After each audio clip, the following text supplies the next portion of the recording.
Hello viewers, আসসালামু আলাইকুম। কেমন আছেন আপনারা সবাই? জিএফএক্স স্টুডিও চ্যানেলের পক্ষ থেকে আপনাদের সবাইকে স্বাগতম। তো আজকে আমরা একটা ফন্ট, একটা টেক্সট অথবা একটা শেপে আমরা কিভাবে গ্রেডিয়েন্ট কালার ইউজ করতে পারি।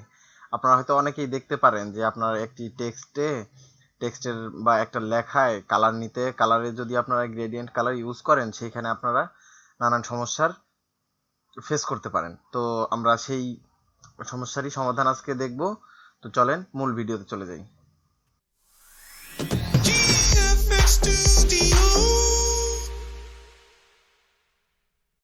তো আমরা চলে আসলাম অ্যাডোবি ইলাস্ট্রেটরের ফেসে।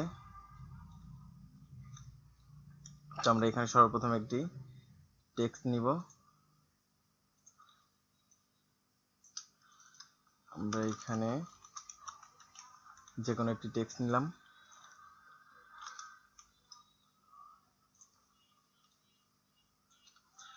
আজকে আমরা দুইটা পদ্ধতি দেখাবো। যেমন ধরেন একটা টেক্সট, এই দুইটা টেক্সট নিলাম। আমরা পপিন্স ফন্টটা সিলেক্ট করে দিই। যেমন ধরেন এইটা হচ্ছে আমরা ফন্টেই রাখলাম, মানে টেক্সটেই রাখলাম, অ্যান্ড এটা হচ্ছে আমরা ভেঙে ফেললাম, মানে এটা এখন আর টেক্সট নাই।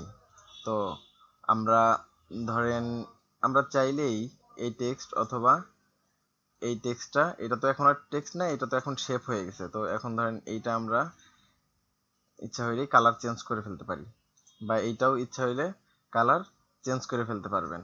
কিন্তু আপনার যদি এরকম প্রয়োজন হয় যে এই যে এরকম একটা কালার নেবেন, আপনি এইখানে যে এরকম এই যে আপনি গ্রেডিয়েন্ট কালার ইউজ করতে পারলেন। যেমন ধরেন এইখানে এই কালারটা নিলাম, অ্যান্ড এইখানে এই কালারটা নিলাম। দেখেন এরকম একটা আমাদের অনেক কাজের অনেক ক্ষেত্রেই এরকম টেক্সট অথবা এরকম শেপ আমাদের এরকম গ্রেডিয়েন্ট কালার করার জন্য দরকার হয়। তো যেমন দেখেন এইটা যদি সিলেক্ট করে আমরা এইটা উপরে ক্লিক করি, দেখেন আমাদের এই টেক্সটের কালারটা গ্রেডিয়েন্ট কালার হচ্ছে না। বা এইটা উপরে ক্লিক করলে এটা দেখেন আমাদের গ্রেডিয়েন্টটা অন্যরকম ভাবে হচ্ছে, যেটা আমাদের হওয়া উচিত ছিল এইভাবে। তো সেই জিনিসটা আজকে দেখাবো। দেখুন আমরা সর্বপ্রথম দেখব টেক্সটকে কিভাবে আমরা এইভাবে গ্রেডিয়েন্ট কালারে রূপান্তর করতে পারি, এই টেক্সটের উপরে কিভাবে আমরা এই গ্রেডিয়েন্ট কালার ইউজ করতে পারি। তো এই টেক্সটে গ্রেডিয়েন্ট কালার দেওয়ার জন্য আমরা সর্বপ্রথম চলে যাব অ্যাপিয়ারেন্সে। দেখেন আমার অ্যাপিয়ারেন্স এই যে এইখানে। আর আপনি যদি অ্যাপিয়ারেন্স টুলসটা না খুঁজে পান, তাহলে অ্যাপিয়ারেন্সটা এই যে উইন্ডোতে চলে যাবেন। উইন্ডো থেকে এই যে এখানে দেখতে পারবেন অ্যাপিয়ারেন্স। এই যে দেখেন এই যে অ্যাপিয়ারেন্স। তো অ্যাপিয়ারেন্সে এসে এই যে দেখেন থ্রি ডট আছে, এইখানে ক্লিক করলে এখানে আপনারা একটা অপশন পাবেন অ্যাড নিউ ফিলে ক্লিক করে এই যে দেখেন নতুন একটা ফিল কালার পাবেন। তো এইখানে আপনি গ্রেডিয়েন্ট কালার সিলেক্ট করে দিবেন। তো এখন দেখেন গ্রেডিয়েন্ট কালারটা হয়ে গেছে। তো এখন আমরা গ্রেডিয়েন্ট সেকশনে চলে যাচ্ছি। গ্রেডিয়েন্টে যায় যে কোনো একটি আমরা কালার ইউজ করতে পারবো।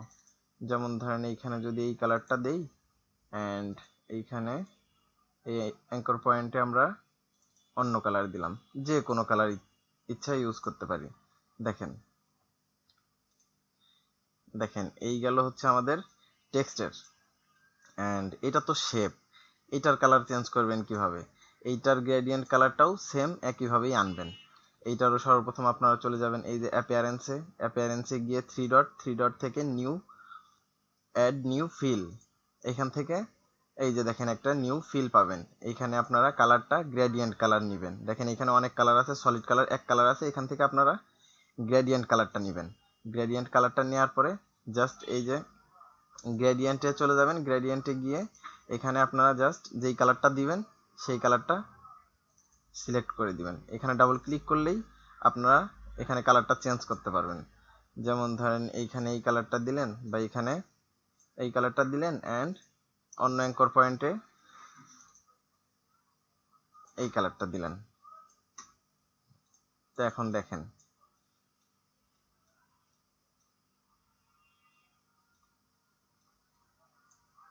আশা করি সবাই বুঝতে পারছেন। তো এই ভিডিও দেখে আপনাদের যদি কারো উপকার হয়ে থাকে বা এই সমস্যায় পড়ে যদি এই ভিডিওটি দেখে আপনার সমাধান হয়ে থাকে বা ভিডিওটি দেখে যদি কোনো উপকারিতা পান, তো আশা করব আপনারা সবাই লাইক করবেন, কমেন্ট করবেন, অ্যান্ড যারা নতুন আছেন তারা সাবস্ক্রাইব করবেন। থ্যাংক ইউ, সবাই ভালো থাকবেন। GFX Studio.